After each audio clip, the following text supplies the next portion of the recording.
हर हर महादेव। ओम नमः शिवाय। आज रुद्र संहिता का चौथा और पांचवा अध्याय आपको सुनाएंगे। इसमें नारद जी विष्णु भगवान को श्राप देते हैं। तो सुनिए क्या कहा ऋषि जी ने सूत जी से। तो ऋषि बोले सूत जी से कि हे सूत जी, रुद्रगणों के चले जाने पर कामासक्त नारद जी कहाँ गए और क्या किया। सूत जी बोले हे ऋषियों, तत्पश्चात नारद जी क्रोधित हुए और तालाब पर आए और वहाँ जल में अपनी परछाई देखी तो उन्हें पूरी बानर जैसी आकृति दिखाई दी। तब तो नारद जी अत्यंत क्रोध से भरकर सीधे विष्णु भगवान से बोले, हे हरि, तुम बड़े दुष्ट हो।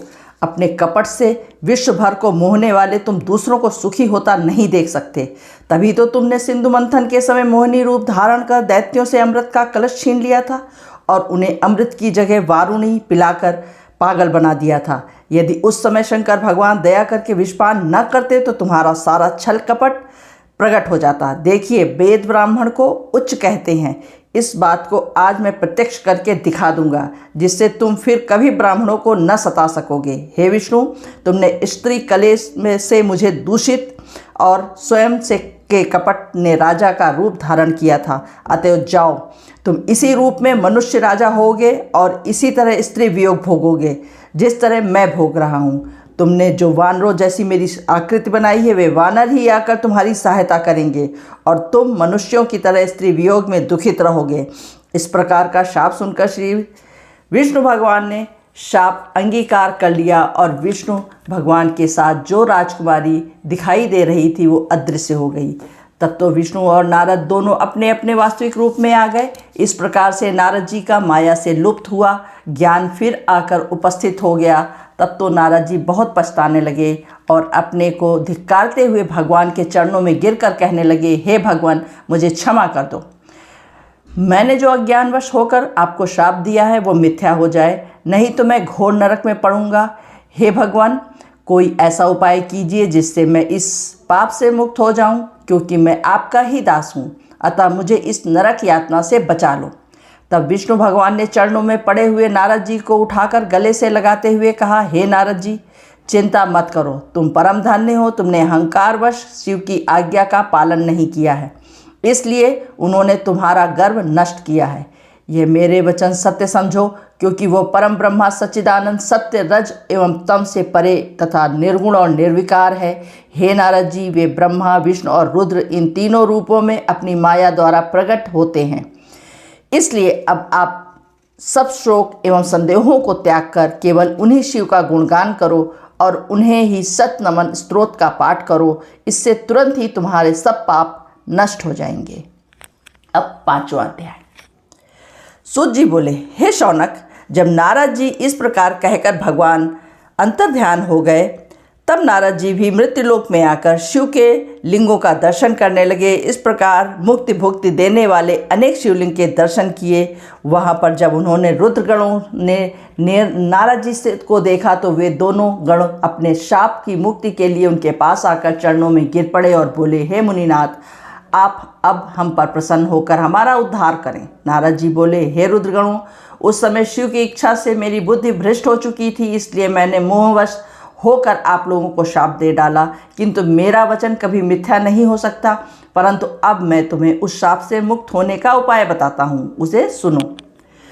तुम दोनों मूढ़ के वीर द्वारा एक राक्षसी के गर्भ से जन्म लोगे, परंतु वहाँ तुम्हारा प्रताप, बल एवं वैभव दिनों दिन बढ़ता जाएगा और तुम दोनों शिव के परम भक्त होगे। तब भगवान शिव अपने दूसरे रूप से तुम्हारा उद्धार करेंगे।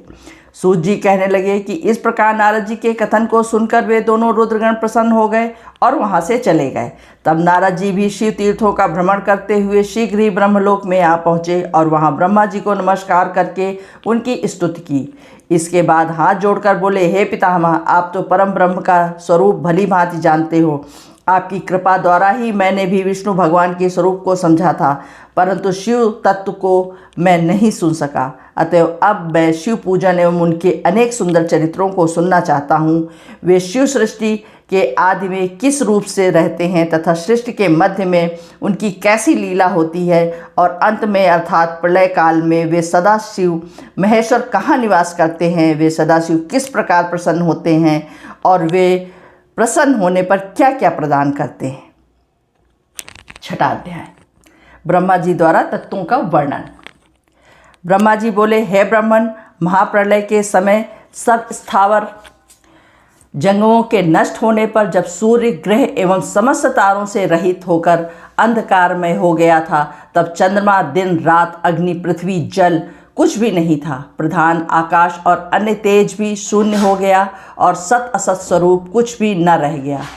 जिसको योगी जन निरंतर हृदयाकाश में देखते हैं, वो जो मन वाणी से परे, इंद्रियों के विषय से रहित, नाम रूप और वर्ण रहित, स्थूल तथा सूक्ष्म भी नहीं है, जिसमें ह्रस्व, दीर्घ एवं लघु, गुरु घटना बढ़ना भी कुछ नहीं होता, वो सत्य ज्ञान और अनंत स्वरूप तथा परमानंद परम पुरुष है।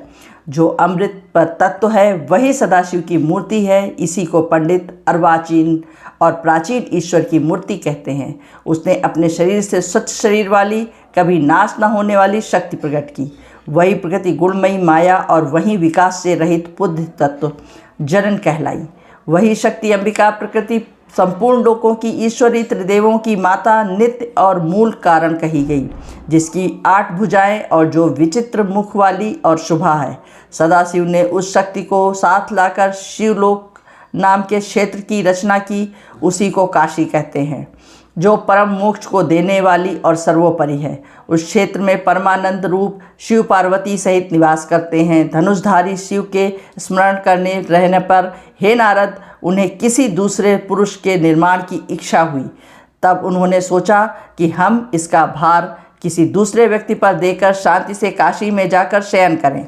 ऐसा निश्चय कर इसकी दक्षिणा के 10वें अंश में सुधारूप आसव का व्यापार किया, जिससे त्रिलोकी में एक सुंदर पुरुष का आविर्भाव हुआ, जो शांत और सत्व गुणों से युक्त एवं गंभीरता के सागर के समान था। तब उस अजय पुरुष ने प्रकट होकर परमेश्वर शंभु को भी प्रणाम किया और कहा, हे स्वामिन, मेरा नाम कहकर मेरे कर्मों को भी कहिए। ये सुनकर भगवान शिव हंसकर बोले कि सर्वत्र व्यापक होने से जगत में तुम्हारा विष्णु नाम प्रसिद्ध होगा। ऐसा कहकर शंकर जी ने अपने मार्ग से वेदों को दिया। तब अच्युत ने शिव जी को नमस्कार करके महान तप किया और शिव जी अंतर्ध्यान हो गए। विष्णु ने दिव्य 12 वर्ष तक तप किया, किंतु तब से लेकर अब तक उन्होंने अपने मनोरथ का कभी दर्शन नहीं पाया। जब उन्हें इसकी चिंता हुई तो शिव जी ने यह शुभ वाणी उत्पन्न की, तुम अपने मनोरथ रूप का पुनः तप करो। तब विष्णु भगवान ने पुनः बहुत दिनों तक तप किया। तत्पश्चात शिव जी की माया से विष्णु जी के शरीर से अनेक प्रकार की जल धाराएँ निकलीं और वो सब जल शून्य से व्याप्त होकर फिर ब्रह्म रूप हो गया, जिसके स्पर्श से समस्त पाप नष्ट हो जाते हैं। तत्पश्चात विष्णु जी हार कर प्रसन्नतापूर्वक बहुत काल तक मोहित हुए और स्वयं ही उस जल पर सो गए। तभी से उनका नाम नारायण हो गया और तभी से उन महात्मा से सब तत्वों की उत्पत्ति हुई। फिर उनका विस्तार हुआ। पहले प्रकृति से महान और महान से 3 गुण उत्पन्न हुए। फिर उन 3 गुण और भेद वाला अहंकार उत्पन्न हुआ। उससे तन्मात्रा, शब्द, स्पर्श, रूप, रस और गंध। उसके पश्चात पृथ्वी, जल, वायु और उससे नेत्र, कान, नाक, जिह्वा और त्वचा, ज्ञानेंद्रियाँ, वाणी, हाथ, पैर, गुदा और उपस्थ ये कामेंद्रियाँ उत्पन्न हुई। इस प्रकार पुरुष के बिना ये सब प्रकृति का जड़ रूप कार्य हुआ। जो सब तत्व शिव जी की इच्छा से 24 प्रकार के हैं, ये सब एकत्र होकर ब्रह्म रूप जल में सो रहे हैं। 7वां अध्याय, वुन्या की उत्पत्ति कैसे हुई। ब्रह्मा जी बोले, श्री नारायण के शयन करने पर शिव जी की इच्छा से उनकी नाभि से कमल की उत्पत्ति हुई, जिसकी अनंत योजना की ऊंचाई थी। पार्वती सहित शिव जी ने मुझे उत्पन्न किया। मेरे 4 मुख लाल मस्तक पर त्रिपुंड धारण किए हुए थे। मैंने उस कमल के अतिरिक्त और कुछ भी नहीं देखा। उस समय मुझे कुछ भी ज्ञान नहीं था, जिससे मैंने न तो यह जाना कि मैं कौन हूँ और मुझे किससे उत्पन्न किया है।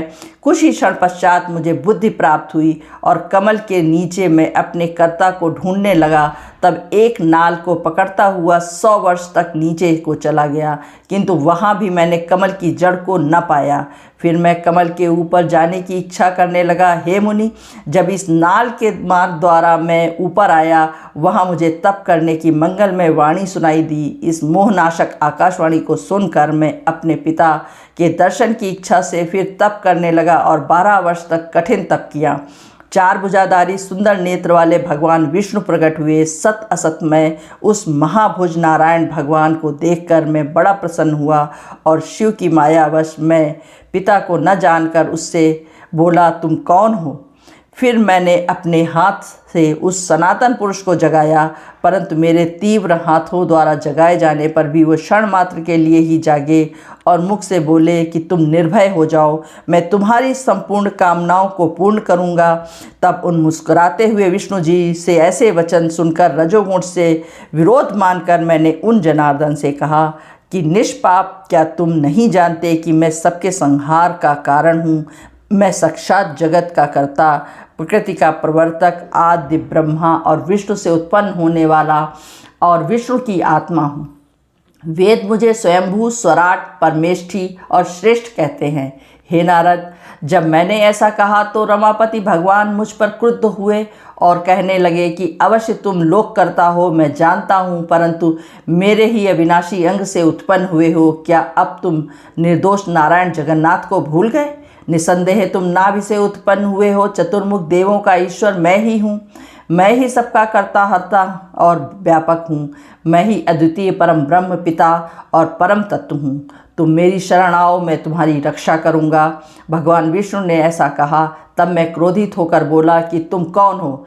बहुत बकवास ना करो। तुम परम ब्रह्मेश्वर नहीं हो, तुम्हारा भी कोई कर्ता है। और मैंने हरि से युद्ध आरंभ कर दिया। तब मेरे अनेक उनके बीच लिंग प्रकट हुआ। हम दोनों ने उस देव को नमस्कार कर अपना युद्ध बंद किया और प्रार्थना की कि हे महाप्रभु, आप शीघ्र ही हमें अपने वास्तविक रूप का दर्शन दें।